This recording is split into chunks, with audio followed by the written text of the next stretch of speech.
So आज चाहिँ म यहाँ चिवा प्रिफेक्चरको सावरा भन्ने सिटीमा छु अनि यो सिटीमा चाहिँ कटोरी झिङ्गो भन्ने ठाउँ एकदमै फेमस रहेछ। हाम्रो नेपालमा मन्दिर भने जस्तै यहाँनिर चाहिँ एकदम पिस भाइब दिने मन्दिरहरू छन्।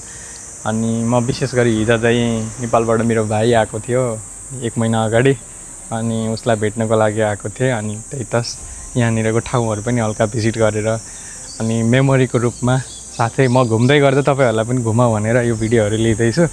लेट्स सी है त यहाँनिरको कस्तो ठाउँहरू छ के छ म तपाईहरुलाई देखाउँछु। इन्जोय गरौँ।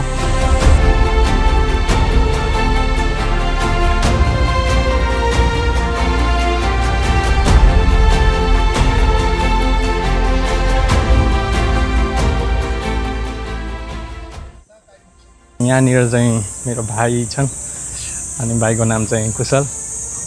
कस्तो लागिरहेछ जापान आएपछि? अहिले भर्खर 1 महिना भयो, स्टार्टिङ फेजमा सबै कुरा नयाँ लाग्छ। त्यति गाह्रो चाहिँ हुँदैछ भाषा नजान्दाखेरि। अरू त ठिकै छ, अब काम चाहिँ सजिलै पाइयो सुरुमै। अब ठाउँ अनुसार फरक पर्छ।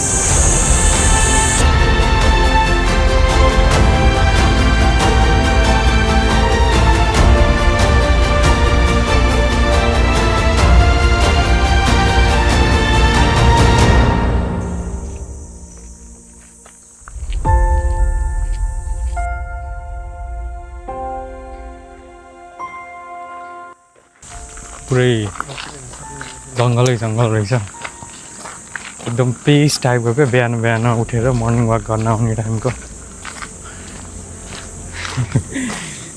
साइकल चलाएर आएको, पुरै थकैला स्यास्या भइरह। साइक्लिङ अझै माथिसम्म गर्न पाउने अझै रमाइलो हुन्छ। गर्मी भयो होला है यो ज्याकेट लगाउँदा त। गर्मी भयो पर्दैन भनेर खोइ लगाइहालेँ। यो हाम्रो नेपालतिर भएको भए चाहिँ यो रुखलाई चाहिँ काटेर फालिसक्थे। अब जस्ट यही रुखको लागि भनेर यस्तो मजाले है ओट लगाएर यसको लागि संरक्षण गरेको ल।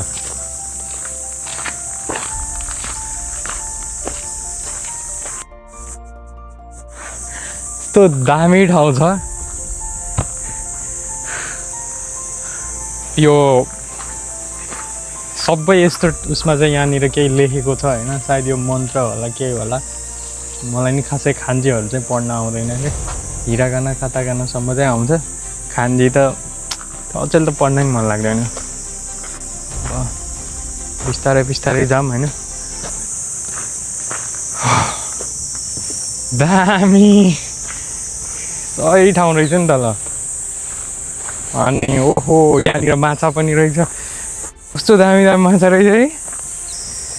हाम्रो नेपालमा यस्तो माछाहरू भएको ठाउँ पनि छ न त। कति ठुल्ठुलो माछा,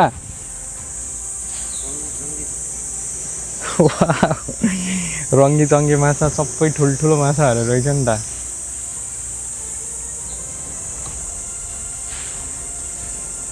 ओ यहाँ पर गएर बस्छु म।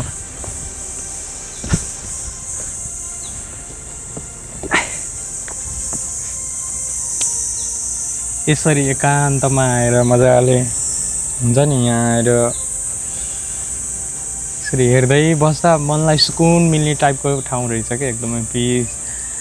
अब कामको थकान सब कुराको टेन्सन केही छ भने चाहिँ यहाँ आएर टक्क चिल लिनको लागि, भाइब्स लिनको लागि चाहिँ बबालै ठाउँ रहेछ। फर्स्ट टाइम आएको म पनि एकदमै सोचेको थिएन यस्तो ठाउँहरू छ होला भनेर। जस्ट खुसी लाग्यो यार, एकछिन यहाँ बसेर चट्ट मजाले रिलिफ फिल गरौँ जस्तो रहेछ ठाउँ।